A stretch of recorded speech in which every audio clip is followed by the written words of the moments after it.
Hi folks, we're Travel with Johnny and Will, and this is our day 3 video where we tell you all about yesterday whenever we visited the port of Stavanger, which is in Norway.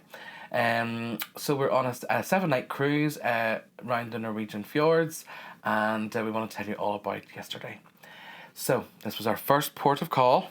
And it's our first time in Stavanger. Yeah. So we didn't really know what to expect, and we actually hadn't booked anything, we hadn't planned anything. So firstly, when we got up, we decided to go to the buffet for breakfast, as we had missed. If you've watched our day 2 vlog, we slept in and missed our breakfast, and it was really busy. It was like we went there at 8:35 thinking we were early. Yeah. No, we weren't. It was busy. We just sort of thought, oh my goodness, this is pandemonium, literally. And we did sort of walk right through the buffet thinking it would get quieter the further you go back. Sort of quite often in buffet restaurants on cruise ships, that's the secret. You just sort of, everybody seems to go to the first areas, as soon as they walk in. So we normally tend to head straight to the back. But no, there was no let up anywhere. I think there was a slight let up in the back, especially when we walked out again. You could see that the front there was were busier. Still queues. Yeah, there were still so queues, big and the whole people walking with food. And you're like, excuse me, sorry. You know how it is in a buffet restaurant. But yeah, in terms of the selection, everything you would expect from a buffet breakfast, and what you would expect from an English cruise line as well. Yeah. Absolutely not one thing I could say was wrong with it, so it's absolutely fine. I had a bit of a cooked breakfast, and it was warm, the food was hot. Sometimes in buffet restaurants you go and the food sort of it's not that warm, but yeah, it was fine. It was really good. I had just not much of a cooked breakfast, but a little bit. And I had my Bircher muesli, which I was very happy about.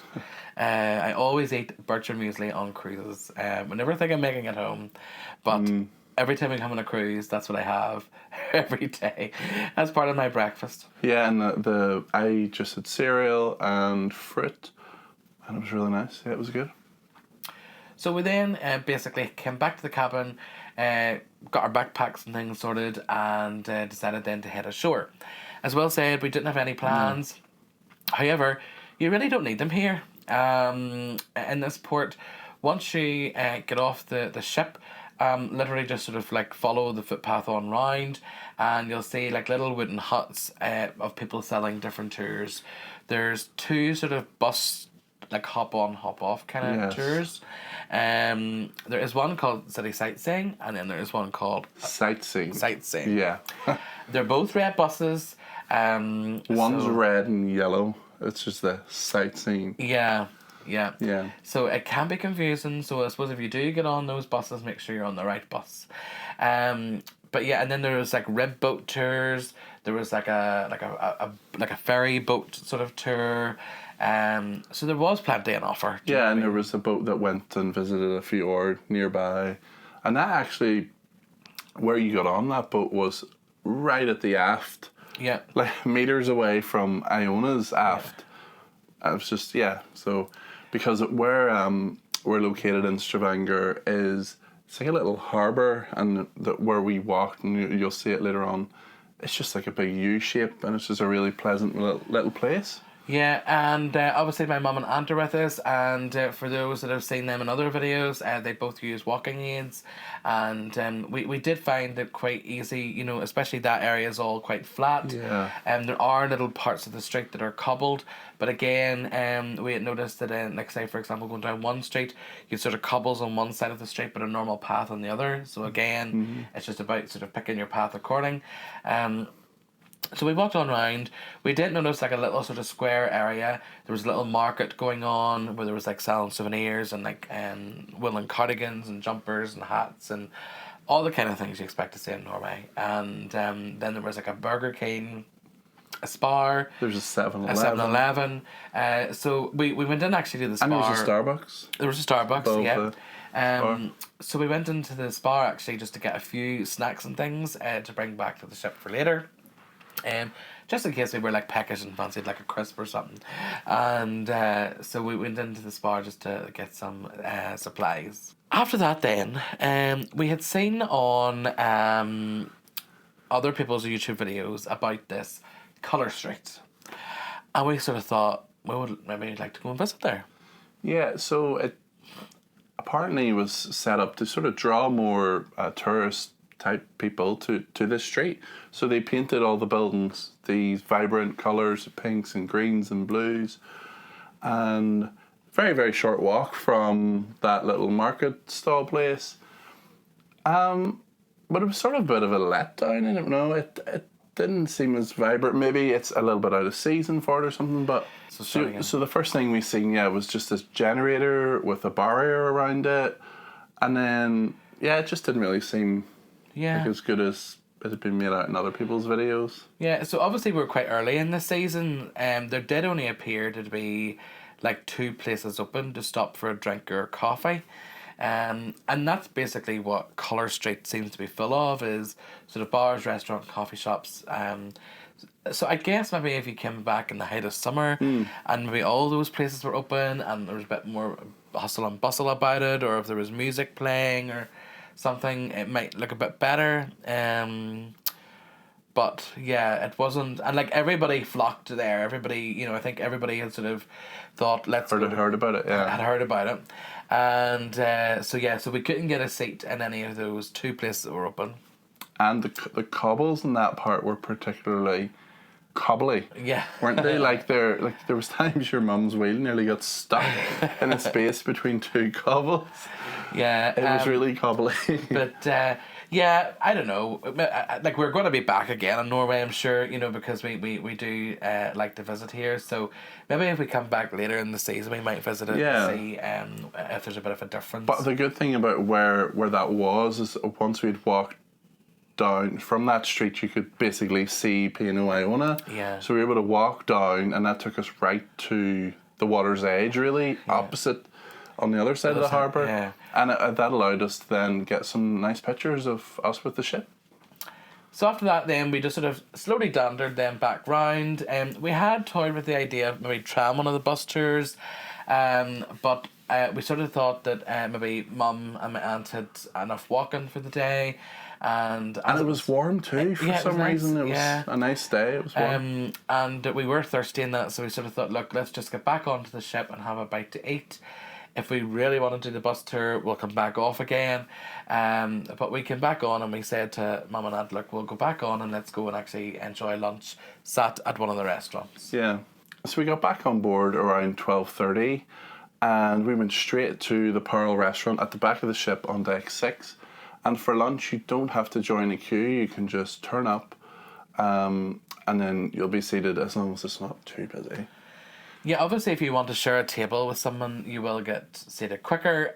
But because there was 4 of us and it wasn't particularly busy. No, it wasn't busy. People were still leaving the ship to go ashore. We didn't have to wait. Mm-hmm. So we both had the butternut squash soup to start, and it was really, really good. All the soups so far have been really nice, haven't they? Mm. And then I had the Asian platter, which had like little onion bhaji, samosas, pakora. It was so good. You had something... Well, I had food envy to start with. Yeah. Because even though mine was delicious, I still had food envy when I saw yours. I had a cheese and mushroom baguette. Sorry, no. Cheese and mushroom panini. It was a panini, yeah. And it came with a few chips on the side of the plate.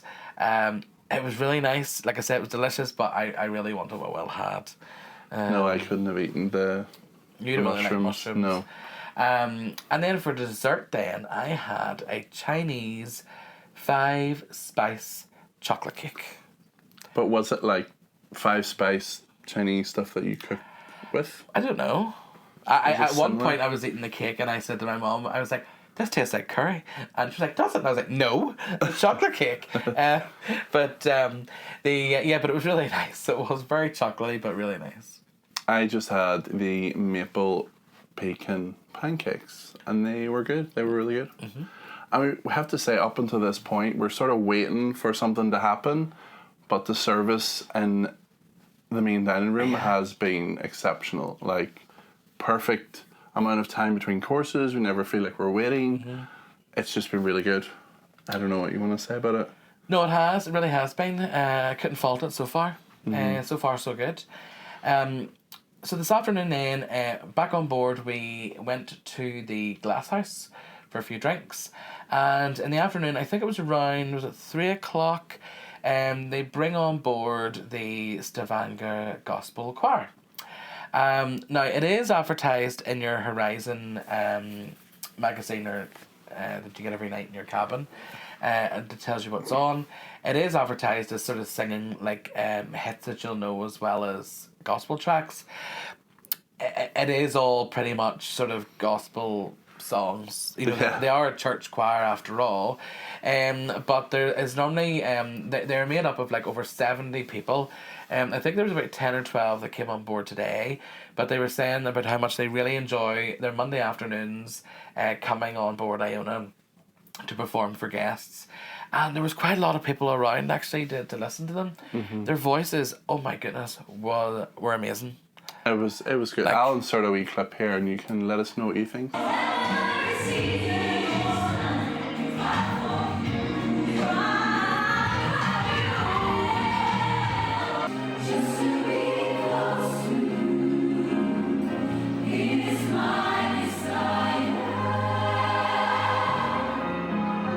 Yeah, like there's one main singer that if you tell us if you think she sounds like Mariah Carey. She's like amazing. She would certainly give Mariah Carey a run for her money if Mariah Carey was a gospel singer.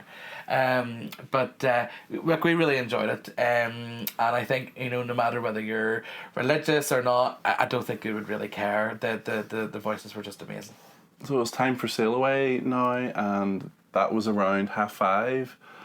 And that meant we also had to get ready for dinner. Yeah, we're sort of like I think whenever we end up in a nursing home whenever we're older, you know, we'll sort of fit in well. We like to eat early, so that's sort of why we like Iona in terms of freedom dining, is that you just join the virtual queue whenever you're wanting to eat. We always sort of like to eat about 6 o'clock or shortly out between 6 and 6:30. Yeah. Is our normal time, because that's what time we would have dinner at home. Because normally at home, like we get home from work and we finish and we sort of cook dinner, and then we've like a list of things to do around the house or projects that Will decides to do. So yeah. So we went then, we joined a virtual queue, and tonight we headed to the Coral restaurant at the back of the ship, and Mum and Aunt joined us.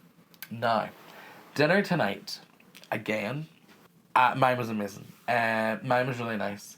I basically had the mushroom soup, and actually, that day we were sitting in the restaurant, and I was like, oh my goodness, this soup's really nice, because we had soup at lunchtime.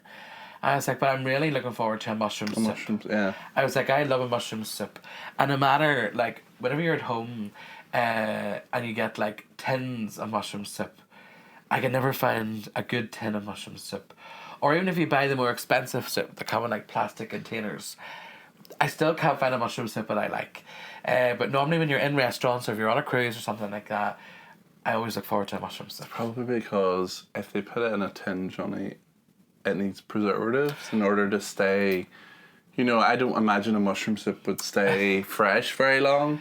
But Well- yes, we both actually had the mushroom soup. Well, it was really nice. Viewers, if you like mushroom soup and you found a really good tin or a tub or a container of mushroom soup in a supermarket, answer in the comments below, please, because I need to try it. So yeah, we both had the mushroom soup. I had this roast beef brisket with cream potatoes, baked cabbage in a pan au jus. Yeah. It was really nice. I enjoyed it. Well, however, I had the butternut squash and baby corn curry, another vegetarian option. I really liked it. I don't know. Like, I wouldn't have enjoyed what you had no, I know you wouldn't. because it looked like a lot of meat. So. Yeah, so like I say, this is the theme's continuing here, folks. Basically, Will I think is going to end up veggie, as long as he doesn't expect me to cook all vegetarian meals at home. That's fine. And then for dessert, then I had you had a cheese plate because you didn't fancy any of the desserts, No. and then I had lemon and poppy seed cake, which was very light, very moist, and very delicious. And what does poppy seeds taste like? Okay, it was more lemony. Basically, you couldn't taste the poppy seeds. It was just very lemony. It was Well, that lovely. wasn't very good then. No, it was gorgeous. So then after dinner, we then decided to go to the Glass House, The four of us went to the Glass House and we ordered some drinks so that we could have a little tipple before we went to the theatre. Tonight's theatre show at the Headliners Theatre was called Greatest Days. And I actually didn't know much about the show. I don't know how much you knew, but I'll just say what I knew about it.